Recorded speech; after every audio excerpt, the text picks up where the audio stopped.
Gaines Ginsberg. My middle name is Gaines, but that's not my maiden name. My maiden name is Bernstein. I am the daughter, my parents are deceased, of Pearl Ann Levin Bernstein and Joseph E. Bernstein. And I first knew my parents in Iowa because that's where we lived. Growing up, my mother was a pianist in Chicago, a classical pianist, and well known. She was a fine musician. She started me on the piano. We lived in Knoxville, Iowa. That was 38 miles from Des Moines, when I was about 7 years old. She used to drive weekly from Knoxville to Drake University so that my brother could have violin lessons, because it had to be, of course, a very fine teacher. She was a musician, and she expected the quality to be superior to teach her children, of course. He cut the strings as fast as she would replace them. He really didn't care that much about it. One day we were walking on Saturday afternoon, what they used to call uptown. We walked uptown and we passed a place. Where?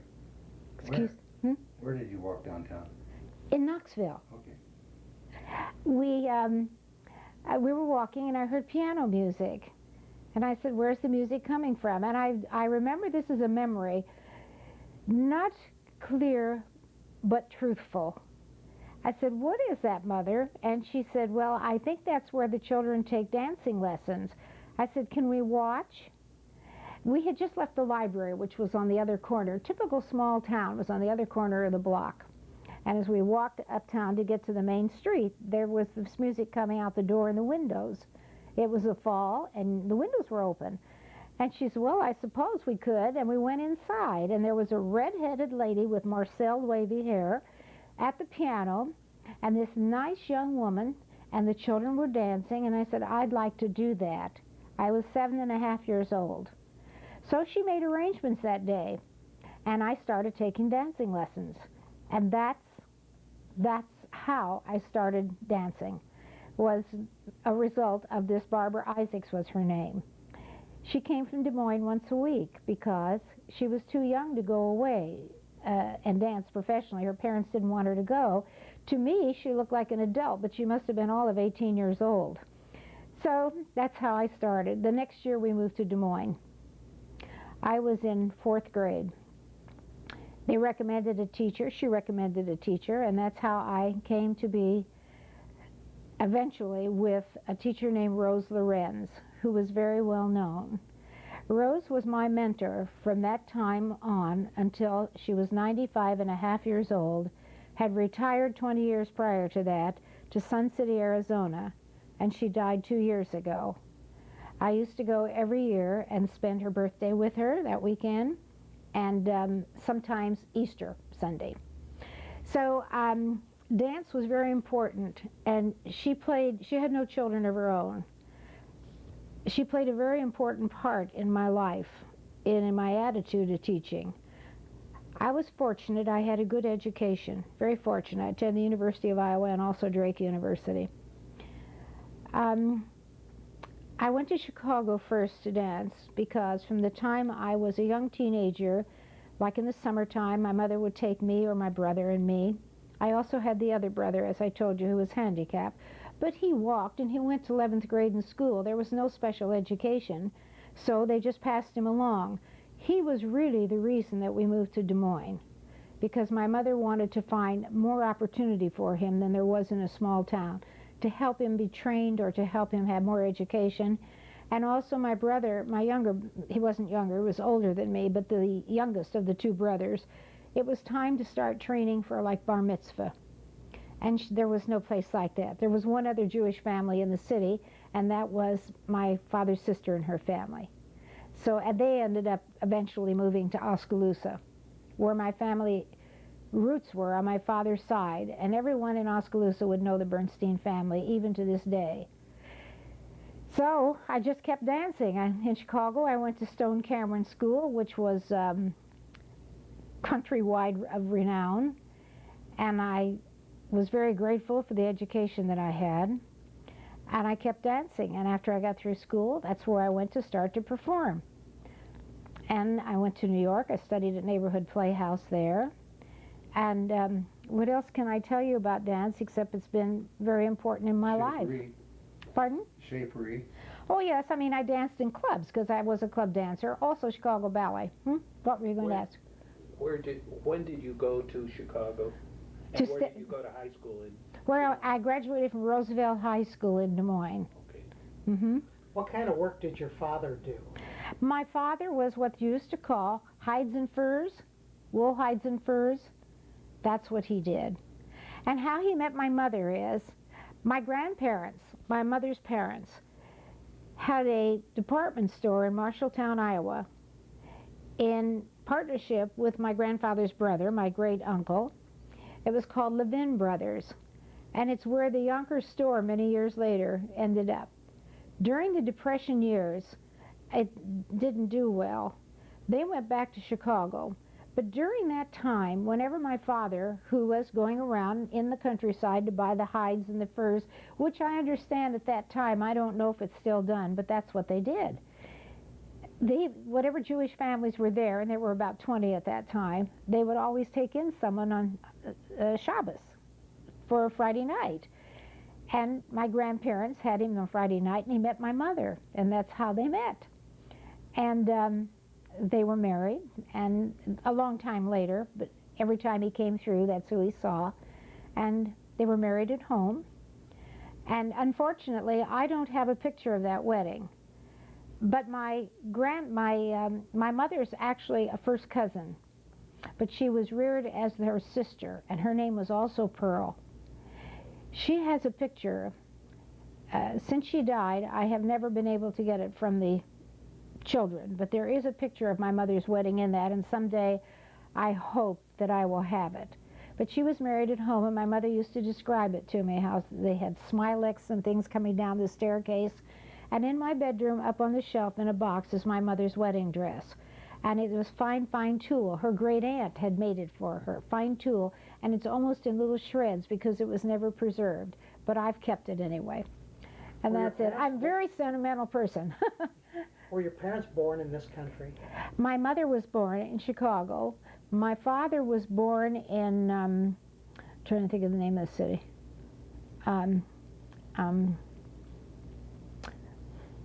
You could say Lithuania. You could say, but actually by that time, at that time I believe it was owned by Russia. It was, I'm sorry, I can't tell you that. But I can tell you that Mother's family came from Grevna, Beria.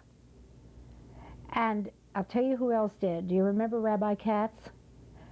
He's the one that taught me and told me that what that meant was, like you would say, Omaha, Nebraska. It was the city and the state. And he straightened me out on that, as I never really knew.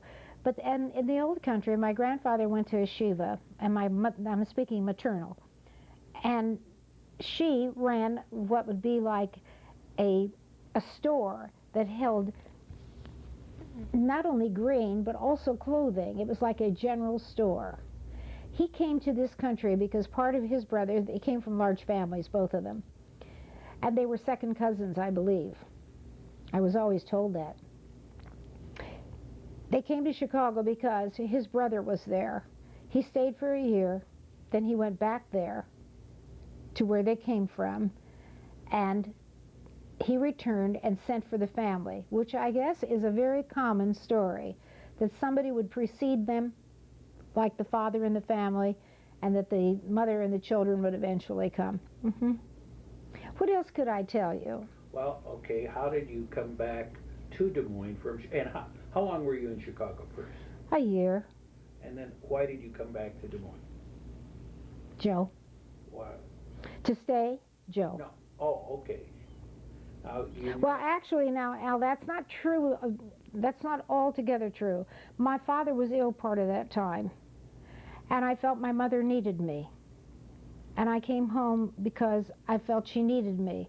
Even though I didn't do anything, the fact my presence was there, and we were very close. And she had the responsibility of my brother. He still had to be taken care of, in a sense, for his needs. He couldn't go shop for himself and keep himself going like that, like for groceries.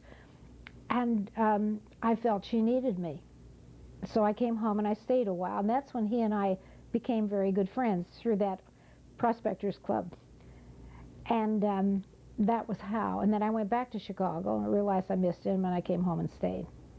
And my mother was very happy, very happy. She was very pleased, very, very pleased. She thought he was a nice young man. Nice Jewish young man. Yes, I should say that, right. Beth, what year did you marry Joe? 1950. And then, when did you come to Omaha? 42 or 43 years ago, wasn't it, Joe? Something like that. I don't know. I think this is the 43rd year we're here, and we moved in June. Although I came the year, January before. Yes, and we met on weekends. The same thing when I was in Des Moines and you were in Davenport for 6 months. They had what they called the Rocket, the train on the Rock Island Railroad, and I would meet him at the train, or I would take the train to where he was every weekend. We spent every weekend together. It was rather like a traveling salesman's life. You saw your family on the weekends, yes. But I knew, and I did perform after that. I was gone some, the summer after we were here, and I realized that you can't conduct a marriage long distance like that, especially for the woman. Women today are more independent, and they travel the world and still have families. It was not a good situation that way. I knew that he needed me here too. When we had our son, he's named for my brother. His name was J. Alvin. And my father, Joseph. She moved here to stay. And my older brother, was struck and killed by a car crossing the street. His motor response, he was 42, began to slow down. And considering his condition, that was considered that he lived a long life. People with that condition, it's like fluid on the brain. They treat it differently now. Do not live to be in their 40s. So a short time after that, Mother came here, and she wanted to be around her only grandchild. And she lived in the apartment building across the street on the main floor, just up the street there.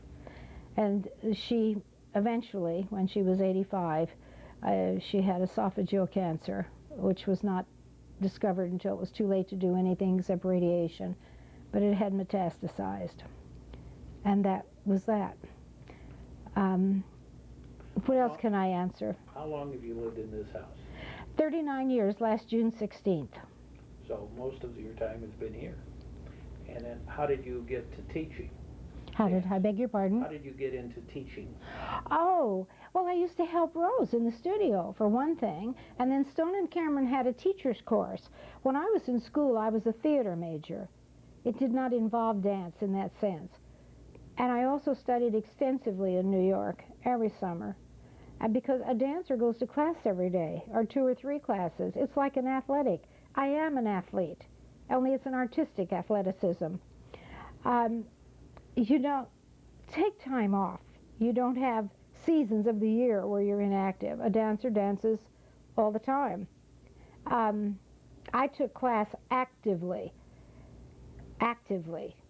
until I had hip trouble. I had a hip replacement in 91. Don't let anybody ever tell you that's elective surgery. You cannot stand the pain night or day, and you give in to it and you have the surgery. And I'd never been active. I'd never had anything happen to me before, except sore muscles, So I slowed down then, but I still actively teach. I'm at the studio 6 days a week. And until Joe's illness last year, I finally began to realize I had to cut down, because I'm gone every evening. When other people are coming home from work, I'm just starting the day. It isn't fair. So, with Jay, I used to take him with me when I went to seminars in the summertime. I became very active in the teaching profession. I was the past president of Dance Masters of America. It's a 115-year-old organization, one of the most prestigious in the world. I held every office in the organization, and even today I'm their historian. and still on their board. What he asked you, what you started? That's Teaching. how my work in teaching. I was dancing. I was in New York. I was studying and dancing. And Rose was invited to teach on the faculty. It was in Washington, D.C. And she said, if you come down to Washington from New York, she says, I'll let you demonstrate for me. That's what a person does for a teacher. They demonstrate. For instance, you want to teach something to a group or to 2 people or 3. One person does this part while the other one's doing that. And they demonstrate that for the people that are observing or on the floor dancing. On the floor meaning in the center of the floor. So I did. And then somebody asked me to perform. Well, I didn't have costumes or anything with me, so we put something together. I said, well, I could teach you a group number because I really don't have anything that I'm prepared with here in a costume or anything. So one of the displayers had skirts. They all wore a leotard and they had enough skirts for the group, and I taught them a number. As a result of that, they asked me to teach the next year on the faculty. And I taught probably, you name a city. I probably was at the university or the city there teaching what you call master classes, and for dance masters for years, wherever they were. And that teaching and that experience led me more and more into teaching. I opened the studio when I came here. I taught at Brownell Talbot the first year.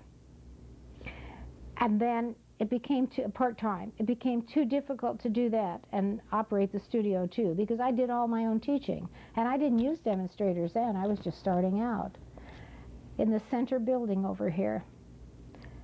And I stayed there 2 years, and I had to move up the street. I ran out of space. That was not a good move. It was very bad in the building, and it just wasn't good. I went back to the center and said, do you have a room with, I need more space. Meanwhile, they had built on the 4th and 5th level, so they had space. I took over a sublease of somebody who had moved temporarily till they found a larger room. I stayed there 20-some years in that space. 4 years ago, I moved down on the main level. It's no longer a mall. It's really an office, a professional building. And I've been there ever since. And at this period, this time in my life, it's no time for me to move west. I should have done that 20 years ago. And I'm very satisfied with what I have, and I wouldn't want to move and start all over again with mostly new students. I have students that come from Fremont and Atlantic and Bellevue, but the most of them, the nucleus of it, is more in this, within a 5-mile area. So, and I have second generation, and I'm beginning to get a little third.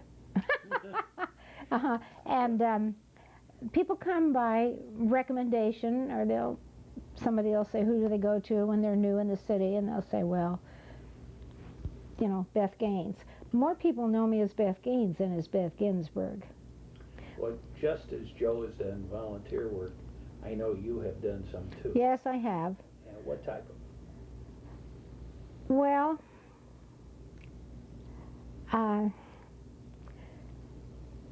over the years it's been varied, but I can't think of anything very important. Well, I can, because of working with you on it. Oh, the press club. Yes. Oh, okay, the Omaha Press Club. I happened to see the man who was the director one Friday evening, and he came over to me and he said, how do you feel about doing choreography? And I said, well, I do it all the time. What are you asking for? He said, well, we're having a show and it needs a little choreography. I wonder if you could help us out. He had said, just on a volunteer basis, you understand, this is just, it's the press club. And I said, well, do I know anyone in it? He said, well, they've written some stories about you in the paper. Yes, you might. I said, well, when is the show? This was a Friday evening. He said, a week from tomorrow night. I said, well, do you have a script? It was Mel Olson. He said, do you have a script? I asked him, and he said yes. And I said, well, I need to see the script. I really have no idea what type of a program it is. So the next morning, he brought me the script to the studio. And I read it that afternoon, and I thought, what do I do with this? what do they use for music? Well, we did the show, and it began a love affair. That was 1974, and I had been their choreographer, and now they call me principal choreographer because sometimes somebody else who's written a song might have an idea of how he wants it done. I still do the choreography per se. And they have honored me. I was completely surprised, and that little clock over there they gave me. And I recently learned that I will be the most distinguished member in January. Yeah. I was completely surprised to get the phone call. Oh, Nobody knows. I haven't told anyone else. And they have a big reception, and it's very lovely, and I'm very touched by their. I've worked with some of the same people, such as Eleanor McHale, the pianist, a quarter of a century. She's marvelous. She's a wonderful, wonderful, marvelous accompanist, musician. Then Mary Feldman called me up one day, 7 years ago. Am I speaking too much, too long? Mary called me up and she said, Beth, now I wasn't that close with her. I thought, why is she calling me? What did I do wrong? She said, I wonder if you could meet with me. I'd like to talk to you about something. And I thought, well, because, I've done choreography like for Consul and for this organization and that, and just for the high schools, for UNO, and it didn't sound like it was anything to do with dance. I didn't know why she was calling me. So we met at Baker's and had a cup of coffee. And she said, I wonder if you would take over being president of Hadassah. I said, Hadassah? She said, well, you're a member. I said, well, I've never been to a meeting except to help them with a show or program. She said, well, we've got a problem here, and you've done a lot of administrative work. And I said, yes. And she said, and rules? And I said, yes, I've done parliamentary work. And she said, I wonder if you would go to the convention in New York. And she told me, I said, when is it? And she told me the dates. I said, well, I'll already be in New York. But I was coming home the day before you mentioned. I said, I can't stay in between. I don't like to be gone from Joe more than 2 weeks. I said, I'll talk it over with Joe. Honey, would you get that? So I said, Joe, I'll do it. I don't know what they're talking about. I don't know that much about the organization, but they surely have a table of organization or something to work with. So I went, I registered myself, didn't know a soul.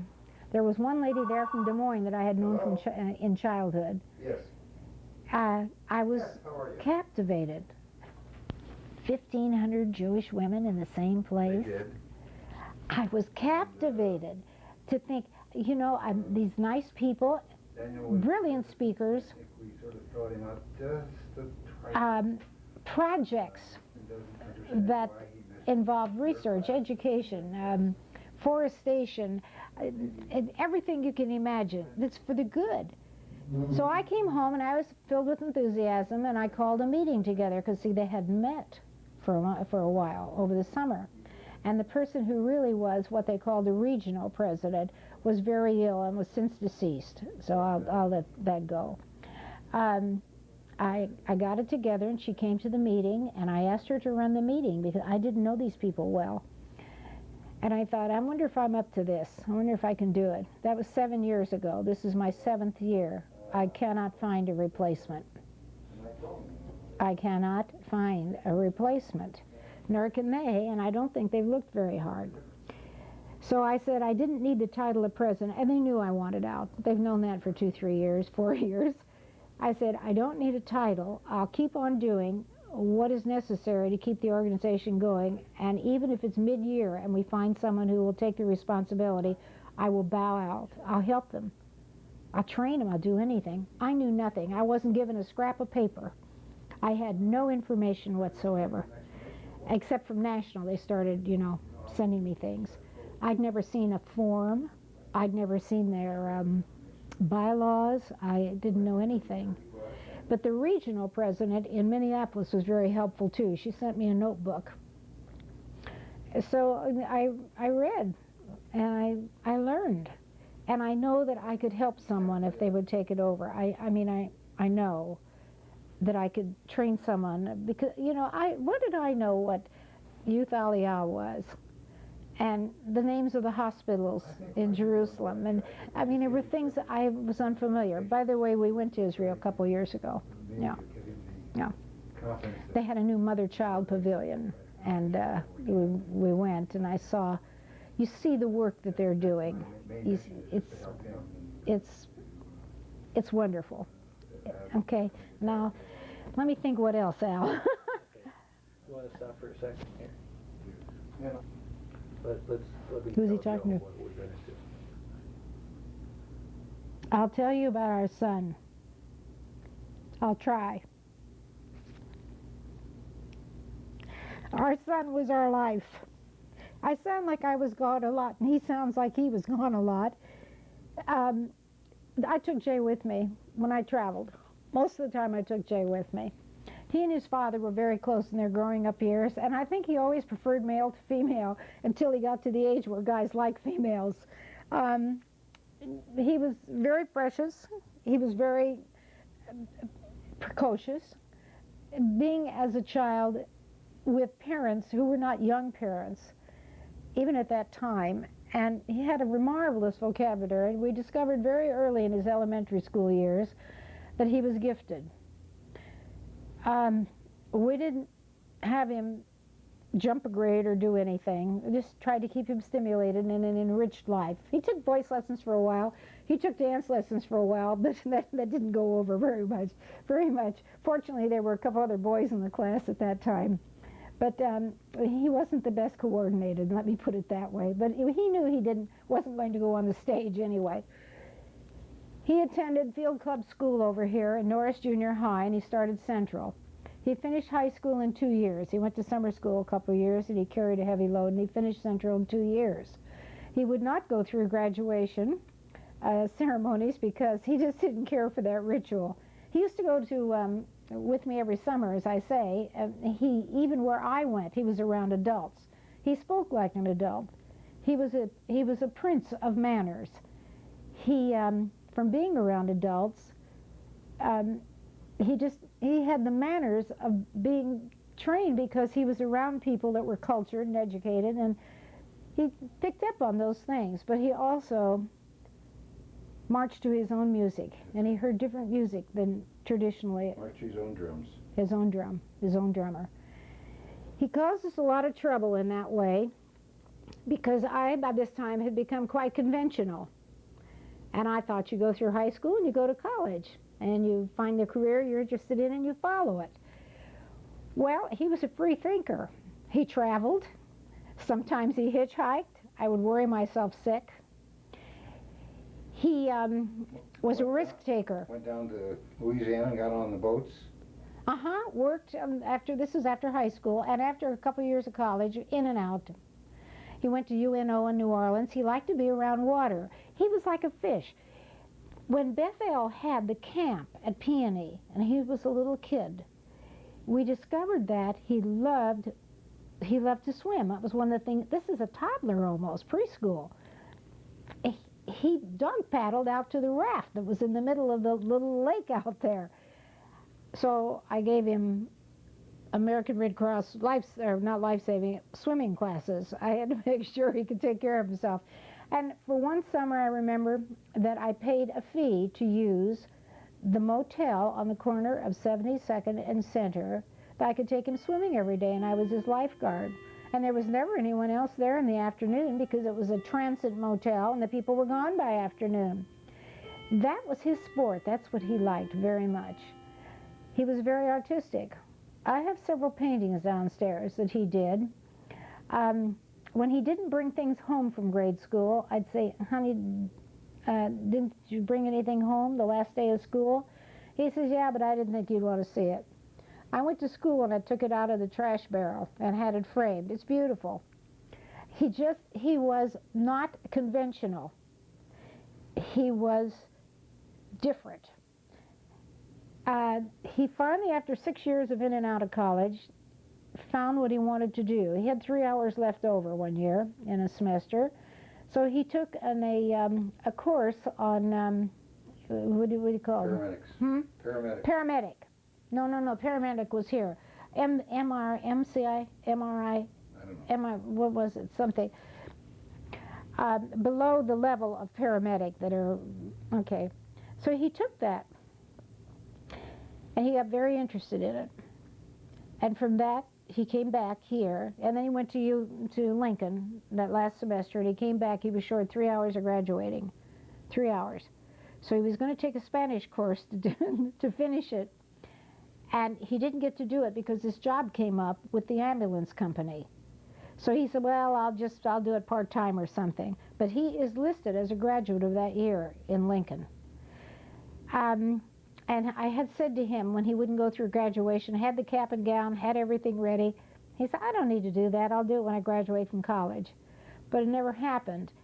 And he was very sensitive about that because he knew I wanted that picture in that cap and gown. Anyway, he took the paramedic thing here, and he was going to Creighton to apply for medical school. And he had found what he wanted to do, and he was 26 and a half years old. But there are a lot of kids that don't know what they want to do. He just didn't know. He was interested in many things, but nothing probably that he thought of as his lifetime occupation or career. And he found that. He was here, he had a dog, so the dog, we didn't have a fenced-in yard and couldn't fence it in. So, of course, he got a dog like I told him I had when we were first married, and it was this big German Shepherd dog. Now, what was I going to do with that in the house here? It wasn't meant for a German Shepherd with the tail swiping back and forth. And very gentle dog. So he rented a house that had a fence. And he was here a lot, though. He was here at that time. The Saturday night before he died, he had dinner with us at the club, and they asked him if he finished school or something. He says no, and somebody said, well, their son had just finished, and he said, well, they're lucky that my folks were. I've still got some time to go. And I remembered that because it hurt me. You know, that I was sorry that it may have been embarrassing to him. It hurt me. But he didn't act like it. So I was out of town the next weekend. He and Joe had dinner together. His TV didn't work well. Joe said he was tired, and they looked for a movie. And the only movie that they saw was Chainsaw Massacre, and Joe didn't want to see that, and Jay didn't particularly care either. So Joe went home, and Jay called a friend, and out they went for the evening. I went home with him. You went home with him, but then you came home. And then I went home, yeah. Yeah. And Joe was home, and I was in Des Moines at a dance master meeting. We were in a restaurant having dinner after the seminar. They didn't have adequate help, and so they were late getting our dinners to us. So I didn't get home till 1 o'clock in the morning. It's a 2-hour drive. And I wasn't in any particular hurry, and I talked to them. Everything was fine. When I came home, I was riding with a friend. We pulled up outside. Joe and this young man walked toward the car. And he had on a jacket that looked like Jay's, but he had a crew cut. And in the moonlight, I realized that wasn't Jay. And Joe came walking toward me. He said, I only came home to leave you a note. He said, there's been an accident. And he said, Jay is at the hospital. So I jumped in the car, and we went there, and I never saw him. He never made it out of surgery. It was a fall. He was climbing with the friend. I forgot to tell you that. He was never, even as a toddler, afraid of height. He would pull out the drawers like in the kitchen and use them as stair steps to get up on the counter. He was a risk taker. He never was afraid of height. He never was afraid of anything. And he had fallen from this bridge that they were climbing on. They feel that it was a rusted piece. And he was very badly injured, and they couldn't save him. And that was April 20th of 1986, about 1 o'clock in the morning. And that's the story of Jay. What a wonderful personality. What a handsome kid. Loved us dearly. Knew that I worried as much as I did about him. I used to say, you're giving me my gray hair prematurely. But he had to do what he had to do. You couldn't stop him. I still take out his letters on my birthday and read them. You what, honey? Take out his letters that he used to send me in Reno on his birthday, on my birthday. That's sentimental, isn't it? The reason there are still pictures, we don't live in the past, although we speak of them every day, but they were always there. They were just always there. Like here, they were there. Well, you don't take them down because they're gone. I mean, it's just, it isn't that I stare at them or talk to them or pray over them. They're there. And some of the things in the case he had started to collect, like he liked clowns. He was very thoughtful, very thoughtful. Just an unusual personality, an unusual intellect. He had difficulty with math, but he could tell you any date and about anything you asked him that he had ever studied or read about in history. He said that, for instance, for his bar mitzvah, he didn't want a Saturday morning bar mitzvah. He did go through it, though. He found language very hard, very difficult. He found Hebrew very difficult. Well, so do I. An unusual personality. Fun. He played football for Central. Yeah. His size and weight. And see, I didn't go to he was only 5'8". I didn't go home. I didn't go to the studio when he first would start school every year. For the first couple weeks, I didn't plan anything until he was home for an hour. So one day I'm home and I'm waiting for him to come, and instead of coming like at 4:30, 3 o'clock, 3:30, he was home. This is from Central. And I said, what happened? This practice canceled? He said, I quit. I said, why did you quit? What happened? He said, I don't want to talk about it. And to this day, I cannot tell you what it was. But I remember when I first took him, it was summer practice, and I dropped him off there, and I saw all these great big guys, and every color, you know what I mean, and these football kids, and here's my little son, I thought, oh my God, they're going to kill him. Oh, I just couldn't stand to think that he would be hurt, or, he'd get a scratch. Well, a week later, as I let him off, and he went jogging right up to where they were, up on the sidewalk, they'd pat him on the back or slap him on the rump, as he went by, or they'd shake hands. He was accepted. And I thought, I didn't have anything to worry about. In fact, they'll protect him. He was the smallest one, And he never did play football again. I don't know what it was. This was into the season. But we went once to North High's field. Was that North? No, Tech. The field that's beside Tech. And one of the kids injured his knee. Well, they stopped the game long enough to get him off the field, and they kept on going, and it was raining, and I thought, he belongs at the hospital. He did have surgery on it later, but they didn't take him till after the game. I thought that coach should leave. That's more important than the game. And those kids were sitting there, and they were shivering. It was cold, and they didn't have on jackets and everything. And I said, this is a terrible way. And I think maybe I influenced him that it wasn't a healthy thing to do. I don't know. But I thought it was terrible the way they were treated, because they weren't varsity, you see. But that's the story. He was at Central 2 years. He was in and out of colleges at Lincoln. He went a semester here at UNO, and he went to summer school one summer there. Got straight A's, because it interested him. The rest of the time, if it didn't interest him, I'll tell you one brief story. He didn't finish a paper. And the paper, I asked him why. He only answered the first 2 questions. I think it was math. I think it was. And I said, well, why didn't you do the rest of the paper and you would have had a passing score? He says, Mother, you figure every one of them the same. It's just different numbers. But they're all the same problem with different numbers. So he said, if I did the first 2, it proved I knew how to do it, the formula. That was Jay. Well, anyway, that's Jay. Let's move on. What next? I think we've gotten a pretty good feel for your lives. Yes. It's been a very interesting story. It really has. I would give, if anyone ever listens to this, I would say, if possible, never have an only child. You wrap yourself around them. And Unfortunately, without them, you don't have the same future that you would have. All the people our age have grandchildren, or their children are coming home to visit, or they were there for dinner last night, or the grandchildren are going to go visit them, and they have all these occasions in their life. Ours is hollow in that respect. I rejoice with them, and I'm happy for them, but it's a different life. We never expected this. I'll tell you something else. One time the neighbor called me up. Not a film, Beth. The neighbor called me up and she said, Beth, she said, Jay's outside in the tree. I said, yeah, I knew he was out in the yard. She said, you don't understand. He's hanging upside down. He's caught.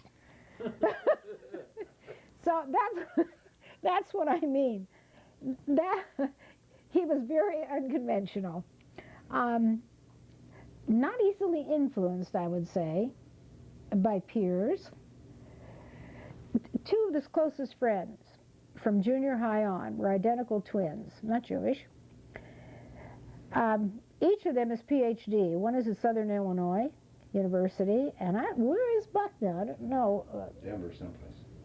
And one in astrology, and the other one in advanced physics. They were a year older than he was. These were his closest friends always. He had a beautiful mind. We just couldn't channel it in the ways that I wanted it to be, I guess. In fact, when he didn't play the piano anymore, we moved it downstairs, and I unpacked all the things that had been packed away. We started the cases. He was unconventional. Those who knew him always told me, gee, he's smart or he's bright. Well, you take even a child with normal intelligence, if they live their life amongst adults, they speak like adults. Their thoughts. He loved flowers, and he got that from me and Joe. He loved flowers. When he was living in Lincoln, and he had this small little duplex that he rented, he got wash tubs, metal wash tubs and some other stuff. I don't know where he got. And he had them all planted, and the entire porch was these flowers. We influence our children more than we realize. I think we do a lot of experimenting with the first one. The things you said that you would never do if you had children that were done to you. You don't repeat those things, but you make other mistakes, you know? You have only one son, too. That's right. You have one son. Yes. You can't have, things that you didn't like that happened to you maybe, in some ways. And you think, well, I wouldn't do that if I had a child. I'd handle it this way or do something else. So you do something else, and it's, Okay. yeah. Joe, you didn't say anything about Jay. He was your great pal, wasn't he? Well, sure. But that's, I said that. I still read his letters.